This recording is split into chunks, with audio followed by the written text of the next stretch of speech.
So words are spells, and we use it on each other every single day without even realizing it. And it's a big part of why we don't feel free in this world. So sit back, relax, and allow me to explain.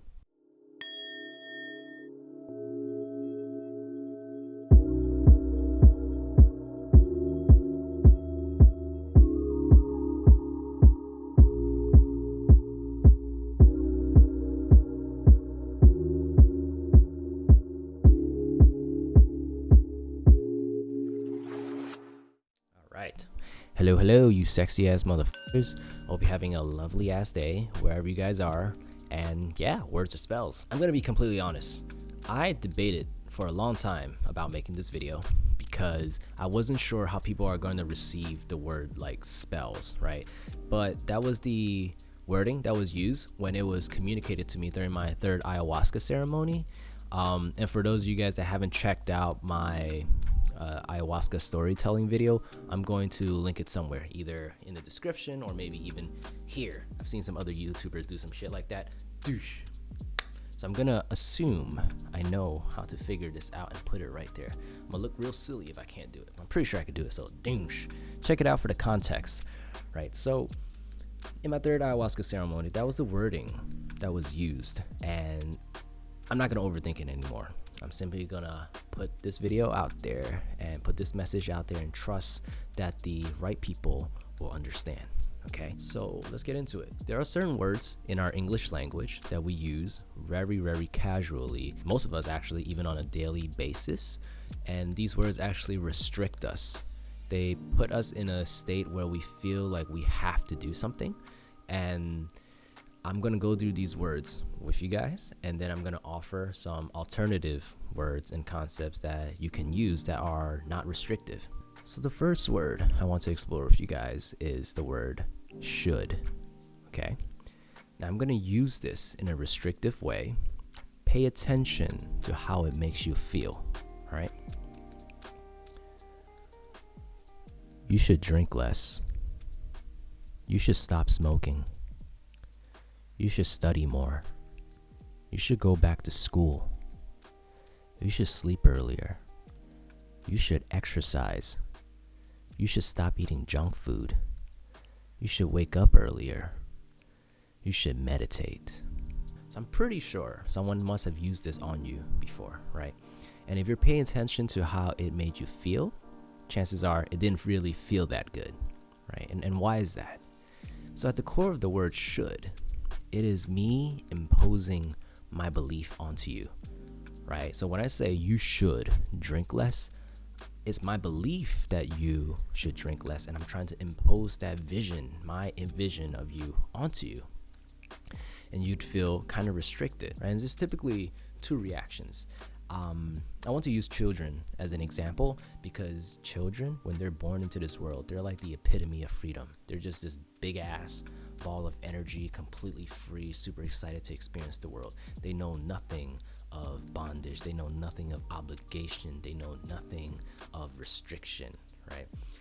And when they encounter their first experience with the word should, let's say, you should clean your room, or you should study, or you should do whatever, right?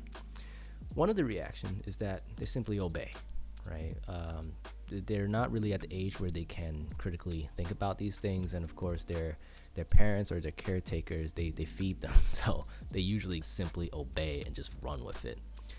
The more common response is they rebel, right? And the reason for that is, like I said, they were born free into this world, and now this imposition comes onto them and they don't feel good. They start to feel restricted. In order to prove that they are still free, in order to prove to themselves and all those around them that they are still free, they do the exact opposite. That's why sometimes they'll be like, why should I? And it might sound really immature, but at the core of it, it's because they are free, and now they start to feel very restricted, and they don't want to feel restricted anymore. You know, they want to feel like they're still in control of their own life. So now I am going to offer a alternative word you could use. I'm not sure if you caught that, but I just used it. That word is could. So now I'm going to say all those phrases from before, And I'm going to replace the word should with could. And I want you to pay attention to how it makes you feel. Okay? All right, let's do this. You could drink less. You could stop smoking. You could go back to school. You could study more. You could exercise. You could lose some weight. You could sleep earlier. You could meditate, right? So that feels very different. And why is that? Because at the core of it, the word could, I'm helping you realize and recognize an ability that you have, right? Me saying you could drink less, I'm not imposing anything onto you. I'm helping you recognize your ability to drink less. You are still in control. You're the one who gets to choose whether you want to exercise that ability or not. You see what I'm getting at here? So like should, super restrictive and imposing. Could is very empowering. It's helping you see an ability that you have. Okay? So that is the alternative word to the word should. We can go from restriction to empowering. So now let's move on to the next word, or I guess it's more of a phrase. But the phrase is need to, or gotta, or have to. So now when I say things like, you need to stop smoking, you need to go to school, you need to drink less, you need to lose some weight, right? It's a much more extreme version of the word should. And the word need to, they're all synonymous with have to or gotta. You have to smoke less. You gotta go back to school. You know, they're all basically the same. And they're all extreme versions of the word should. So they're all extreme impositions onto you. And now I want you guys to recognize something, which is that you don't need anything, right? This might sound a little jarring, but bear with me on this one. You don't even need to be alive. I don't need to be alive. I want to be alive. And that's the key here. That is the other alternative place that we can come from. Instead of coming from a place of need and I must do this, it's I want to do this. I want to be alive. I don't even need to take care of my family. I want to take care of my family, right? So we're going from a place of extreme imposition to a place of desire, and I can give myself what I desire. And that's so much more empowering than need, have to, gotta. It sounds so neurotic. It feels so stiff and tense. It doesn't feel good because it's a form of restriction. Free yourself. It's so much more freeing when you come from a place of desiring. I want you guys to recognize that you're never doing anything that you don't want to do. Even if you are going to a job that you find no joy in and is simply paying the bills and it kind of like is soul sucking, you chose that reality over a different reality. You chose that choice because you wanted to avoid a separate choice that might cause more suffering. So at the core of it, you wanted to do that given the choices that you have, okay? So you're never ever, no one is ever doing anything they don't want to do. And there's nothing wrong with wanting to experience something else, something better, and then aiming for that. Just realize that you're coming from a place of want and never from a place of need, okay? You don't need to do anything. You don't gotta do anything. You don't have to do anything. You want to do a lot of things. This started when we were really, really young. Our first experience with should, need, have to, gotta started when we were children. Like I said, we were all born completely free. And then it was our parents or our caretakers or other adults around us that said something like, you need to go to school. You need to focus. You know, you need to get a good job and all these things. And this happens over and over and over. They keep saying these things over and over and over until it goes from an external source to an internal source. Like we've accepted this, and now that program is replaying over and over in our own minds. So has this ever happened to you guys before, where you're out having a good time, hanging out with your friends, and then randomly this thought comes up, and this thought is like, I should be studying right now, you know? I should be doing this right now. And it takes you out of the moment, right? Before, it was other people saying it to us. Now, more often than not, we're saying it to ourselves. This voice in our own head, this monologue that constantly is playing, it starts telling us that we should do this or we need to do this. And it's constantly keeping us in a state of restriction. And there's no need to do that anymore. We can let go of this programming that doesn't serve us.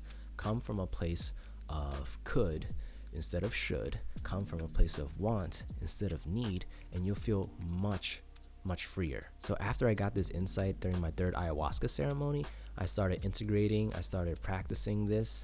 And now when I talk to people or when I talk to myself, this mental dialogue that I have in my mind, I no longer use words like should or need. Like sometimes I do still use those words, but I'm not coming from a place of imposition or restriction, right? Like there are legitimate usage for those words. I guess, for example, if I want to bake a cake, for example, right?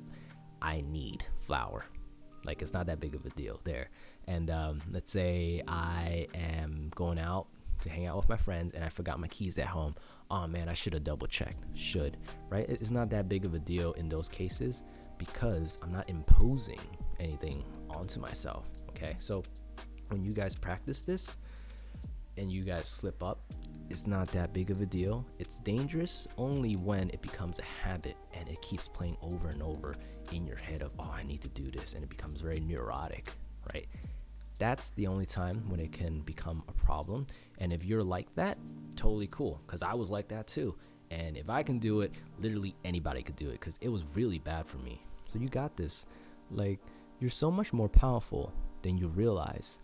No one can hold you back without your permission.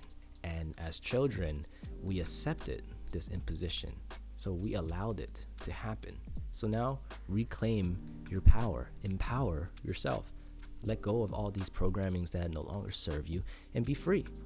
Another thing I want to mention is that you'll probably still have people around you in your life who use these words. And there's no need to respond defensively or aggressively. Simply by being aware of what these words do, it starts to lose its power. Before, we weren't aware of it, so we were allowing it to take effect. But now that you are aware of it, you don't have to allow it to take effect, right? So to remind you, that's how powerful you are. It needs your permission in order to take effect, okay? So free yourself from these neurotic shoulds, need to, have tos, or gottas. You don't need anything. You want a lot of things. You shouldn't do anything. You could do a ton of things, and it's up to you whether you want to exercise those abilities or not. There's a couple words out there that I'm experimenting and playing around with right now that I haven't included in this video because I'm still playing around with it, right? So there's definitely other words with restrictive effects, or basically effects that don't serve us. So if you notice any words with these type of effects, please share in the comment section. We can help each other out. And also, I know this video, like the topic might be a little out there, so feel free to agree, feel free to disagree. Let's have a nice little discussion. There's no need to get like into heated arguments or whatever like that. That's just not necessary. And yeah, that's basically the gist of this video. I hope you guys enjoyed. I hope this was something that was helpful to some of you out there. And at this point, I want to thank you guys so much for watching my videos. Seriously, like, this is awesome, right? Like, I was super excited with just 10 subscribers, and like when it got to like 50 views for my videos, I was like, oh my god, this is dope as you know. So it was really cool, and I can't thank you guys enough. It's like, you guys, man, people actually give a about the things I have to say. It's really cool. So thank you guys so much. I seriously hope that this has been helpful to some degree.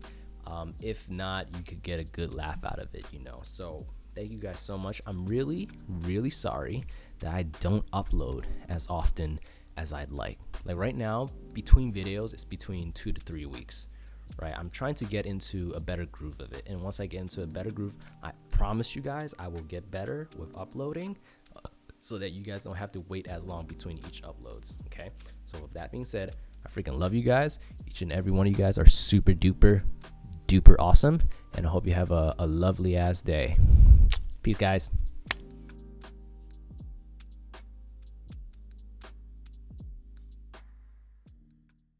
I'm not imposing anything onto you. It is up to you whether you want to exercise that ability or not. Why the fuck? I always forget to silence my damn phone. It's killing my vibe and alright, whatever. Silence. I'm so tired. It's late as It's like past midnight. I don't know why I like to record videos so late, but another take, I guess. Nah, I just cut it out. The hell am I talking about? Yeah, no, it's fine. Where did I leave off? Could. Something about could. Words are spells. Something about could.